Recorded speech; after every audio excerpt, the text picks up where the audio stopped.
Hey, it's Chuck.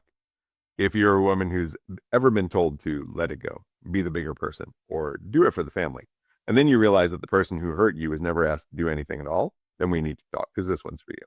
Let's dive into it. In 1944, Recy Taylor was walking home from church in Abbeville, Alabama, when she was kidnapped at gunpoint by 6 white men and sexually assaulted. She reported it, and it was investigated as much as black women's claims were investigated back then. An all-white, all-male jury refused to indict, not once, but twice. No one was ever charged, and the message Recy got from every direction was the same. Move on. Stop making trouble. Let it go. She waited over 60 years before the state of Alabama issued a formal apology. 60 years. And not justice, just an apology. And the expectation the entire time was that her silence was the most reasonable option. In 1965, Betty Shabazz watched her husband Malcolm X get assassinated in a ballroom in New York with her children right beside her.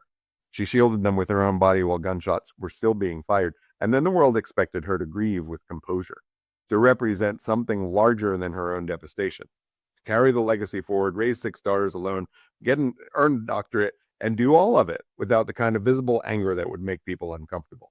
Her pain was acknowledged, but her rage absolutely was not welcome. Both women were handed the same assignment: absorb what happened to you and then make everyone else comfortable. In therapy, we call this performative forgiveness.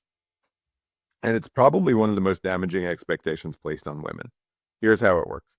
Same thing happens to you. Betrayal, abuse, violation, loss caused by somebody else's choices. And before you've had a chance to even process what happened, the people around you start pushing resolution. You need to forgive them. Holding on to it only hurts you. Be the bigger person. And then the unspoken part. Your anger really is making it harder for the rest of us. 3 things to get away from this. Number 1, separate forgiveness from pressure. Forgiveness can be powerful when it's yours, when you arrive at it on your own timeline for your own reasons. If somebody else is telling you when and how to forgive, that's not healing, that's management. Number 2, next time somebody tells you to let something go, ask yourself this: have I actually processed this, or am I just making the room comfortable? And if it's the second one, you're not moving on. You're just masking so somebody else can be comfortable. Don't do it. Number 3, hold the right person accountable, including yourself.